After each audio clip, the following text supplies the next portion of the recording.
Breaking news from Brazil. A political earthquake is shaking the country tonight. Jair Bolsonaro, the former president of Brazil, is now spending his first days behind bars. Once one of the most powerful leaders in Latin America, Bolsonaro now faces jail after violating the terms of his house arrest. What has stunned the public is not just the arrest itself, but the explanation he gave to the court. Bolsonaro told a judge that he suffered a nervous breakdown, experienced hallucinations, and believed his ankle monitor was spying on him. Tonight we explain how this happened, why the court moved so quickly, and what this moment means for Brazil's democracy and political future. On his first full day in jail, Jair Bolsonaro appeared before a judge through an online hearing and described what he claimed was a serious mental health episode. According to official court documents released on Sunday, Bolsonaro said he experienced hallucinations and paranoia after a recent change in his medication. He claimed this led him to believe that the electronic ankle monitor he was wearing was secretly wiretapped. Bolsonaro, who is 70 years old, had been under house arrest as part of legal restrictions placed on him after his conviction. He was required to remain at home and wear an electronic ankle monitoring device at all times. These devices are designed to alert authorities if someone tries to tamper with them or leave a restricted area. On Saturday night, authorities received an alert that Bolsonaro's ankle monitor had been violated. The alert was registered at 12:08 a.m. This single moment triggered a rapid response from the Supreme Court. Within hours, Supreme Court Justice Alexandre de Moraes ordered Bolsonaro's preemptive arrest, stating that the former president posed a flight risk. During the hearing with Assistant Judge Luiz, Bolsonaro admitted that he had touched and attempted to open the ankle monitor. According to the judge's report, Bolsonaro said he believed there was a wiretap inside the device. He said this belief caused him to panic and try to uncover what he thought was hidden inside. The judge noted that Bolsonaro described the episode as a nervous breakdown. He reportedly said that he could not remember ever experiencing something so intense in his life. Bolsonaro speculated that the breakdown may have been caused by a change in his medication the previous week. Bolsonaro also told the court that he had not been sleeping well. He said he was suffering from anxiety, fear, and what he described as a certain paranoia. According to the court document, this mental state made him focus obsessively on the ankle monitor, eventually leading him to interfere with it. The former president strongly denied that he was trying to escape.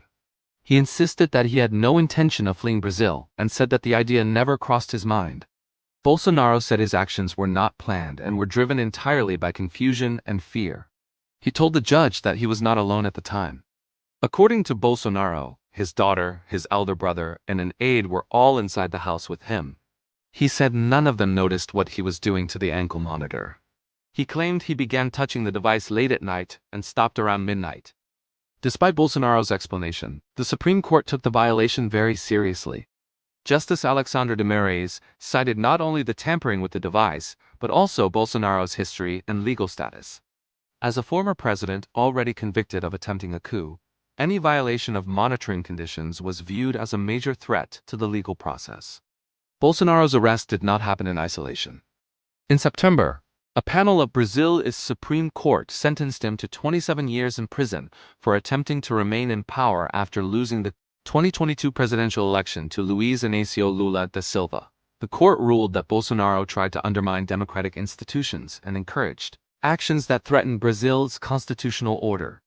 Judges concluded that Bolsonaro's repeated attacks on the electoral system, refusal to accept defeat, and actions following the election were part of a broader effort to destabilize democracy. That ruling marked one of the most severe judgments ever issued against a former Brazilian president. The same Supreme Court panel is scheduled to vote on Monday on whether to confirm the preemptive arrest order. This vote will determine whether Bolsonaro remains in jail or is returned to house arrest under stricter conditions. During Sunday's hearing, Bolsonaro's lawyers again argued that he should remain under house arrest due to health concerns. They claimed that his physical and mental condition makes imprisonment dangerous.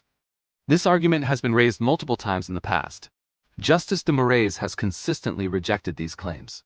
He has stated that Bolsonaro's health issues do not place him above the law and that medical care can be provided within the prison system if necessary. Even so, the court authorized Bolsonaro to receive visits from close family members. Former First Lady Michelle Bolsonaro was permitted to visit him. However, She was not in Brasilia at the time federal police arrived to arrest her husband, adding to the emotional intensity of the moment. Political reactions quickly followed. Speaking at the G20 summit in South Africa, President Luiz Inácio Lula da Silva addressed Bolsonaro's arrest publicly for the first time. Lula said the court had ruled and that the decision was final. He added that everyone knows what Bolsonaro did and emphasized that no one is above the law. Lula's comments were brief but firm, reflecting his effort to avoid escalating political tensions while still defending the judiciary's decision. On the streets of Brazil, reactions were deeply divided. Outside the federal police headquarters, Bolsonaro supporters gathered to protest. Many carried banners accusing the Supreme Court of political persecution. Some called for the removal of President Lula and Justice Alexandre de Moraes, claiming the arrest was motivated by revenge rather than justice. At the same time, Bolsonaro's opponents celebrated. For them, the arrest represented accountability and the strength of Brazil's democratic institutions. Many saw it as proof that even powerful figures can be held responsible for their actions. Bolsonaro's rise and fall has defined an era of Brazilian politics. Often compared to Donald Trump, he built his support through nationalist rhetoric, conservative values, and direct attacks on institutions he claimed were corrupt. His leadership style energized millions but also deeply polarized the country. After losing the 2022 election, Bolsonaro repeatedly questioned the legitimacy of the results. His refusal to clearly accept defeat played a major role in the events that followed, and ultimately led to his conviction. Now, his claims of hallucinations and paranoia have added a new layer to an already dramatic story. Supporters argue that Bolsonaro is being pushed to his limits and that his health must be taken seriously. Critics argue that mental health claims should not excuse violations of court orders. Legal experts point out that ankle monitor violations are considered extremely serious in Brazil. Even without proof of an escape plan, tampering with monitoring equipment is enough to justify immediate detention, especially in high-profile cases. As Brazil waits for the Supreme Court's vote, uncertainty remains. Bolsonaro could remain in jail, return to house arrest, or face even tighter restrictions. What is clear is that his political future appears finished. This moment has become a turning point for Brazil's democracy. It raises powerful questions about justice, accountability, and the limits of political power. For some, it is a victory for the rule of law. For others, it is a warning about how deeply divided the nation remains. From president to prisoner, Jair Bolsonaro's story is one of the most dramatic political collapses in modern Brazilian history. It serves as a reminder that leadership comes with responsibility and that no position grants immunity from the law. As this breaking story continues to develop, we will follow every update closely. The eyes of Brazil and the world remain fixed on what happens next. That's all for this breaking news report.